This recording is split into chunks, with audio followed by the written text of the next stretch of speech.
Nobody told me this was such a dangerous profession. If Marco would have told me, maybe I wouldn't have run.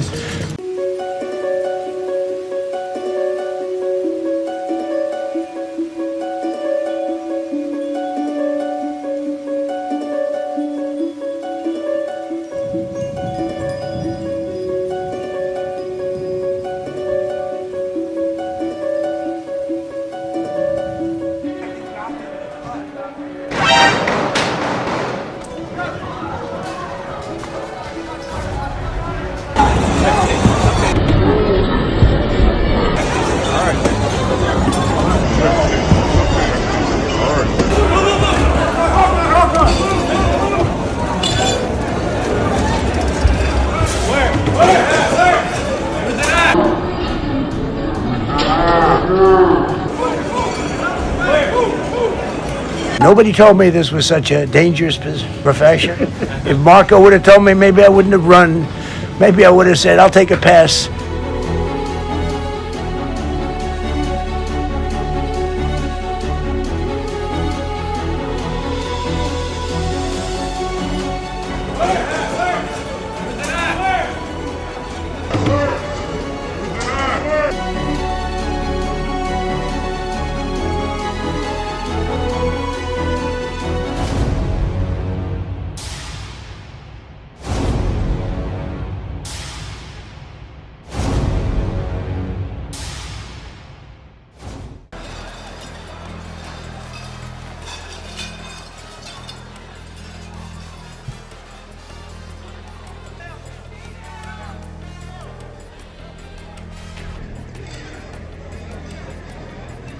The fact, we were sitting right next to each other, First Lady on my right, and I heard a noise and sort of thought it was a tray.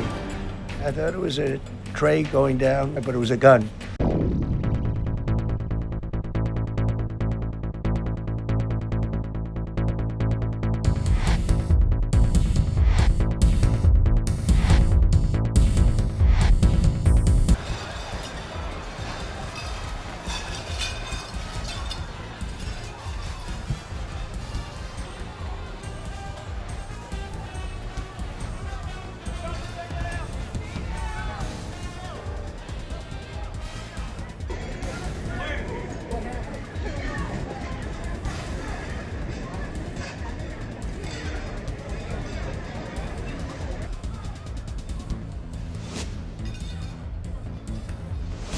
One officer was shot, but saved by the fact that he was wearing obviously a very good bulletproof. It's always shocking when something like this happens. It's happened to me a little bit, and that never changes. The fact, we were sitting right next to each other, First Lady on my right, and I heard a noise and sort of thought it was a tray. I thought it was a tray going down. I've heard that many times, and it was a pretty loud noise. And it was from quite far away. He hadn't breached the area at all. They really got him. But, so it was quite far away, but it was a gun. Some people really understood that pretty quickly, other people didn't. I was watching to see what was happening. Probably Melania was very cognizant, I think, of what happened. I think she knew immediately what happened. She was saying, that's a bad noise. And we were whisked away along with other people, but we very much wanted to continue it because I don't like to let these sick people, these thugs, these horrible, horrible people change the fabric of our life, change the course of what we do. But they didn't want to take a chance, and I understand there was protocol.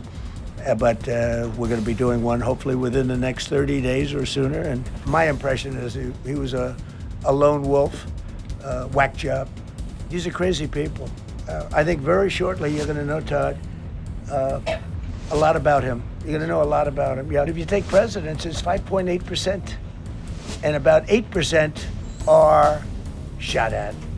So nobody told me this was such a dangerous profession. If Marco would have told me, maybe I wouldn't have run. Maybe I would have said, I'll take a pass. No, it's a dangerous profession. But I don't view it that way. Look, I'm here to do a job. As part of the job, it is a dangerous. I can't imagine that there's any profession that's more dangerous.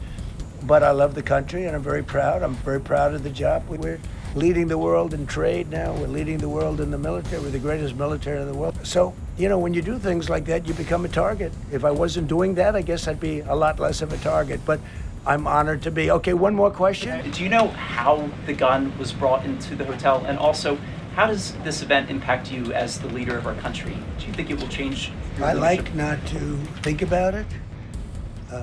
I lead a pretty normal life, considering, you know, it's a dangerous life. I think I handle it as well as it can be handled. I think a lot of other people, you know, you read stories where they become basket cases, to be honest with you. I'm not a basket case. I really take it as it is.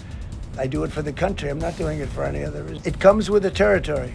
And if you want to do a great job, I really believe that. And you take a look at what's happened to some of our greatest presidents, and it doesn't happen to people that don't do anything. And it's not going to deter me from winning the war in Iran. I don't know if that had anything to do with it. I really don't think so, based on what we know.